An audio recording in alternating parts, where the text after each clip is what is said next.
this point of the research process, you have your research question or questions. You might have one or many hypotheses.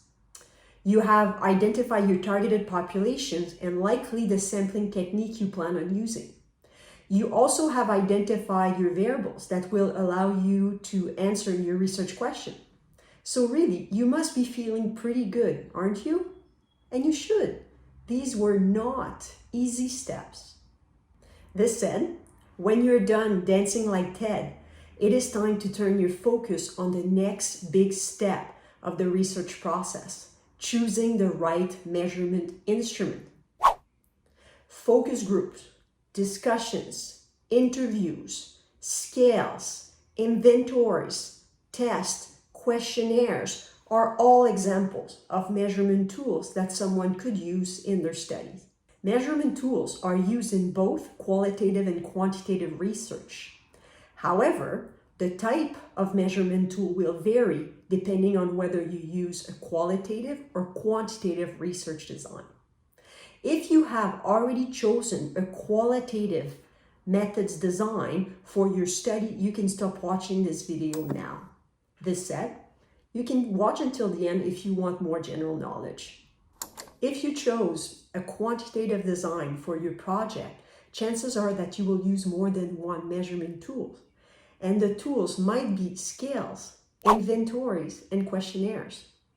These are perfectly okay instruments. They all come with a number of advantages, but they also come with disadvantages. But you know what? This is what the limitation section of the discussion is really there for. So the truth is that you will have to make another decision for your study when it comes to finding the right instrument. Aren't you getting tired of making all of these decisions? So let me help you out. I will give you a key advice when it comes to choosing the right measurement tools. If scales or inventories to measure your variables exist, use them. You sure about that? You sure about that? You sure about that? Absolutely. Existing scales or inventories should be used because typically they show good psychometric properties. In lay terms, psychometric properties means that a scale or inventory will be consistent, they will measure the right thing, and it will be usable. A measurement tool should be consistent and it should measure variables the same way whenever it is used. So when a scale has shown good consistency, we say it is reliable. For example, if I want to measure the personality of participant, which is something quite stable over time, I want a tool that will give me the exact same personality profile if I measure their personality before and after class. So in a research paper, if a tool is said to be reliable, you should have a bit more confidence in choosing this instrument for your own study, regardless of the type of reliability being highlighted. If one of my variables is engagement, for example, I want to make sure that the tool I will use will indeed measure engagement and not something very similar like motivation. This aspect refers to the validity of the scale. So we say that a scale is valid when it measures the right concept and it does so the right way.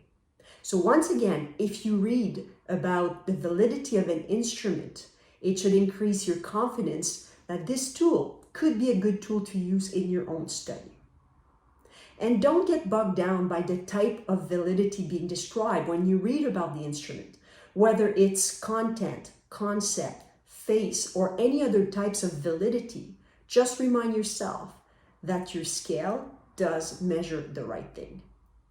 An existing scale or inventory typically comes with a specific set of instruction, whether it is about how to administer it, how to score the various questions, or how to interpret the scores. Because it was used before and was not flagged, we can then say that the scale or inventory is usable. First, you can find a scholarly article that describes all the steps that were done to test for validity and reliability. Such article would look like this. It is very detailed and it includes all the information you need to determine if the instrument is valid and reliable, but I would not recommend spending too much time reading it. The statistical analyses used in such paper are often so complicated that I find myself disengaging from it quite quickly. It is really not a fun read.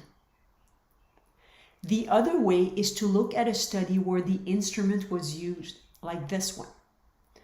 So you can go down to the method section. So this section here. And under the heading measures, you can find the description of your instrument right here. So this is where details of validity and reliability can be found. This is what was highlighted in yellow. In the current example, there are several lines used to say that basically the student engagement instrument is valid and reliable. Therefore, if you were planning on using such scale or inventory, you just received the green light, so it is okay for you to use this instrument. I have already told you that if possible, you should use existing scales because we know that they are valid, reliable, and usable. But keep in mind that validity, reliability, and usability are all established for one population. So if you are planning on using an engagement scale, for example, that has been tested with Chinese students from grades 1 to 4, and such scale has never been translated in English, well, how could I put it? Rethink your choice of scale. So such scale might not be valid or reliable for your targeted population, which might be college students speaking English, for example. So if you want to be a little bit more confident about your instrument, you might want to choose something that has been tested on a targeted population that has more similarities to your participant. So for example, consider using a scale that has been tested on high school students from the United States, for example. Right now, I can read your mind. You didn't know I could do this, right? You're thinking, what if there are only a few questions or a few words that seem inappropriate for my study? Should I throw the instrument in the trash? Of course not. Just adapt it for your own study. So you can remove a few items, or you can change some words, or you could use some subscales and not all. After all, what's important is for you to measure your variables of interest. But keep in mind that any changes you make to an instrument will likely impact its reliability and validity. So all you have to do is address it in the limitations section of your essay. So what's really important here is to find a balance between having an instrument that you can trust and measuring the right things.